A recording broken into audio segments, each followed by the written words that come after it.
We know a little bit more about Jeffrey Lee Wong, but we still don't know anything about his motive. We do not have any confirmed dead, but we have at least 4 confirmed injured, possibly more. Well, as the saying goes, the Army does more before 6 a.m. than most people do all day. Now, I don't know if that's true, but whatever they do, it sure is hard.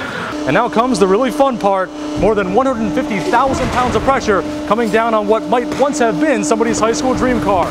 Flying here over the airspace in Binghamton, not quite the same as flying over the airfields of Iraq, but on our ride in Fat Albert, they're actually using a lot of the same techniques. Kate, still few answers as to the death of Trooper Matthijs, but amidst some tough questions, there's a palpable grief among family and friends. One of the closest races in Binghamton mayoral election history. So let's turn now to Mr. Mayor Matt Ryan. You have 4 more years in office. Kate, the long-hanging guillotine over the head of Lockheed Martin here in Owego finally came down today. Now, we must mention this was a bench trial, so Judge Joseph Colley had sole discretion over Ford's future, and he wasted no time or words in his conviction. Well, I've lost Deb and Tim. They told me it'd only take an hour to get out of here. I've already been in here for 3, and I've got a map. Well, I guess it's like the old adage says, when you come to a fork in the road, just take it. Hoping to find my way out of Newark Valley, I'm Neil St. Clair. News 10 Now. At a few minutes after 10 Tuesday night, the call was received. Okay, thanks, Joe. Bye-bye. And the word put out. Joe Merrill just called the mayor and conceded the race. Incumbent Matt Ryan would be the Democratic nominee for Binghamton mayor. After some tense moments early on, it became clear Ryan would repeat his 2005 performance, edging his Democratic opponent. But one victory behind still means one more contest ahead. It's going to be tough. I think it's almost 50 days, 49, 50 days going forward. We'll maybe take a day off tomorrow and then get right back at it. But for the moment, November's battle has been set aside and the victory savored. I think we really told the voters and the residents of the city that Matt Ryan's the best candidate and that, he's really wanting to work and continue the work he's done over 4 years. Ryan's primary campaign focused on economic development, job creation, and rebalancing a tough budget. But he's hoping other intangibles will help complete the package. They saw the kind of leadership we've shown in 2 historic floods and a very tragic event at the ACA, and they hopefully will give me another 4 years to complete what we've started. The elation at Ryan's office was in stark contrast to Merrill's campaign headquarters as the city clerk accepted defeat. At the end of the day, all you can do is look back and say we ran a great campaign, we're proud of what we've done, and we stood up for what we believed in. Merrill did arrive to congratulate Ryan as both look to the future. And now, with a hard-fought campaign behind them, the tactic moves from one of competition to party unity, as now Mayor Matt Ryan and the Democrats have to take on Republican Rich David and Independent Walter Drazen in November. From the Ryan campaign headquarters on State Street, Neil St. Clair, News 10 Now. The Blue Angels' 100,000-pound support plane, lovingly called Fat Albert. But whatever you call him, he'll take you for one heck of a ride. That was an inside look at a 45-degree takeoff with 0 gravity. Quite a rush, quite a good way to make yourself sick, and quite a good time. It's a lot of fun. It's actually, for me, I'd say it's an honor to fly Fat Albert because I remember as a kid seeing Fat Albert. Whether pulling turns at breakneck speeds or flying just a few feet from the ground, Albie is a lot more than just your run-of-the-mill C-130 transport. A lot of people, they see Fat Albert, they see these jets, they're like, oh, the jets and the Fat Albert. And then they see what we do, like, wow, that's amazing what you guys go and do with these airplanes. Gunnery Sergeant Ben Chapman grew up on a dairy farm in Potsdam, not too far from Albert's temporary home for the Binghamton Air Show. His advice for any upstaters following in his footsteps? My grandmother said, eat your vegetables and study a lot and be true to yourself. Chapman and George, like most Angels crew members, have combat experience, and they also have great respect for the men and women still fighting overseas.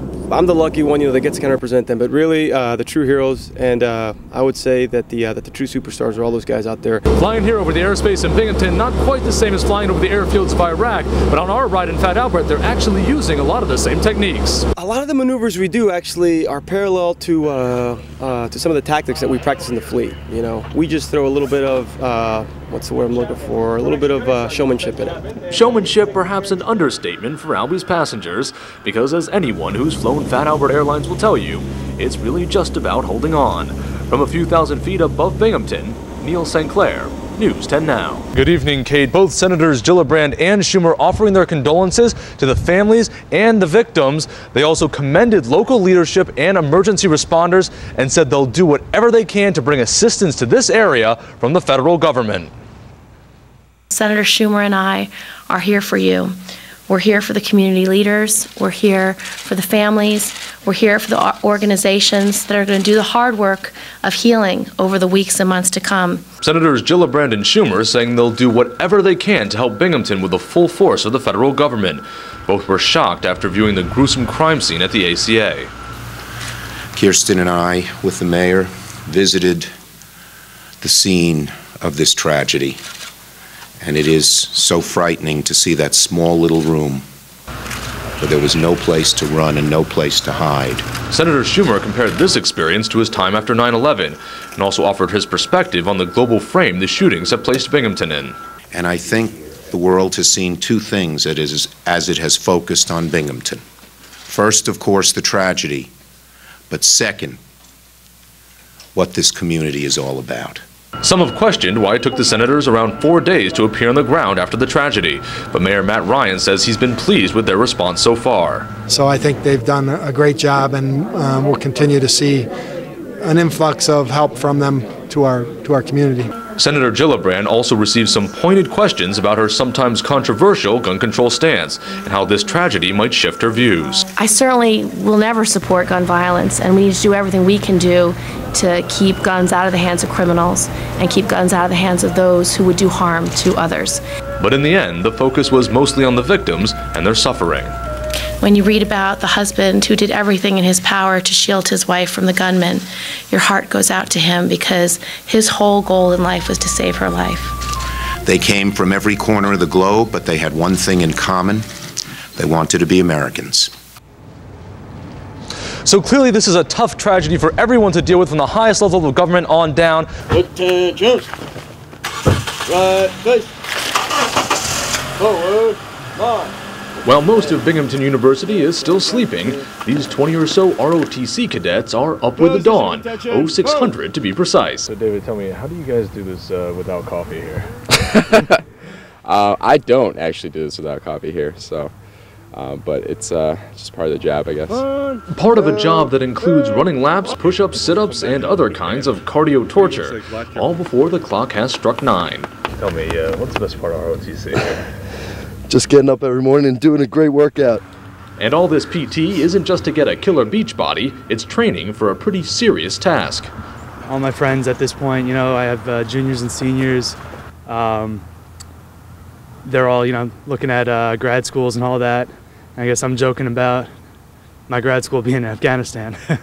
But it's no joke. Most of these cadets will be commissioned as second lieutenants. In exchange for the scholarship money and other benefits they receive over 4 years, they'll have to serve their country for up to 5. And that could mean a tour in Iraq or Afghanistan. Right now, obviously, we're in a time of war. It's very difficult to actually get people to come out and serve, but these fine group of individuals that we have that have signed up have, for whatever reason, at least some sort of pride for their country and willingness to give back. And the reasons why each cadet signed range, from skill building to simple economics. Leadership, experience, adventure, definitely. I saw a lot of my friends with my same major. I'm an engineering major. They're coming at it with their degree and, looking around for jobs. It's already a competitive market. I said, why not serve my country, get a job after school, kind of lock in my future. For others, it's a sense of service to country, but also a need to prove something to themselves. Last semester when I came, I was the only girl. I felt a little self-conscious, and it's just actually been a really great challenge though, because I always want to push myself and keep up with the guys. Hey, Mr. St. Clair, let's go. Let's pick up the step. Yes, sir. Yes, sir. Get the lead out. All right. Well, as the saying goes, the Army does more before 6 a.m. than most people do all day. I don't know if that's true, but whatever they do, it sure is hard. Reporting from Binghamton University, Neil St. Clair, News 10 Now.